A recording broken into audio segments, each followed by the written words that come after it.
High বন্ধুরা, এই বৃষ্টির দিনে গতকাল দেখলে তো কি সমস্যা। বৃষ্টি তাই বেরিয়ে পড়লাম কাজে। এক জায়গায় কাজ করতে যাব, রেডি হচ্ছিলাম, হঠাৎ দেখলাম মুষলধারা বৃষ্টির রাস্তায় ফেসে গেছি। এখন এই বৃষ্টির মধ্যে দিয়ে কাজে গেলাম এক জায়গায়। কাজে গিয়ে দেখলাম তার ডিভিআরে ক্যামেরা সব ঠিকঠাক চলছে, একটা ক্যামেরা গেন আসছে। পিকচারটাকে বড় করে দেখলাম যে হালকা ঝিঝির করছে, এই গেনটাকে মারতে হবে, এই গেনটাকে কাটতে হবে। তাই জন্য সব পিকচারগুলো দেখলাম সব ঠিকঠাক চলছে। একটা একটা করে ক্যামেরা খুলে দেখলাম সব ক্যামেরাই ওকে চলছে। ওই একটা ক্যামেরা 3 নম্বর ক্যামেরাটা যেটা আছে সেটা একটু ঝিঝির করছে। তো হঠাৎ দেখলাম এই যে একমাত্র এই গেনটা কী কারণে যেতে পারে, এই গেনটা যেতে হবে আপনার হয় বিএনসির কোনো সমস্যা আছে, আর না হলে পাওয়ারের সমস্যা। বিএনসিতে যেই হাত দিতে গেলাম গিয়ে দেখলাম কারেন্ট মারলো আমাকে। তারপরে টেস্টার দিয়ে দেখলাম পুরো ডিভিআরটা ইলেকট্রিকের বডি হয়ে আছে, যেখানে আপনি টাচ করবেন সেখানেই লাইট জ্বলবে। আমি তো অবাক হয়ে গেলাম যে বডিটা কোথা দিয়ে আসছে, কেন এই সমস্যাটা।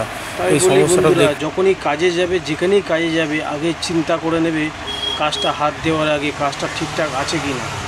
আমি ওখানে যে ভুলটা করেছি সেই ভুলটা কেউ করবে না। ভুল করে আগে দেখে নেবে টেস্টার দিয়ে কারেন্ট কোনো রকম পাস করছে কি না। আমরা সাধারণত জানি ডিভিআর ডিসি ভোল্টে কোনো কারেন্ট মারে না, হালকা চিরচির করতে পারে, কিন্তু টেস্টটা এরকম গম করে জ্বলবে কোনো ভাবতে পারিনি। কারণ কি ফল্ট ছিল ওই বাড়িটায়, ওই বাড়িতে বডি আর্থিং ছিল না। ওই বাড়ি যে বডি আর্থিং ছিল সেই বডি আর্থিং কোনো কারণে কেটে গেছে।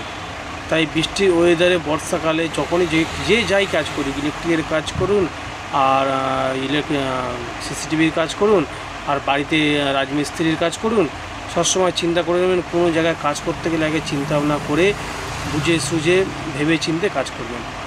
যদি কোনো টেস্টার থাকে বা বাড়িওয়ালার থেকে একটা টেস্টার চেয়ে নেবেন, গিয়ে দেওয়ালে টেস্ট করে দেখবেন যে কারেন্ট, এই ধরনের টেস্টার নেবেন, নিয়ে কোনো জায়গায় টাচ করে দেখবেন যে কারেন্ট আসছে কি না, কোনো রকম কোনো সমস্যা আছে কি না, তারপরে আপনি হাত দেবেন। হুটহাট কোনো জায়গায় হাত দেবেন না।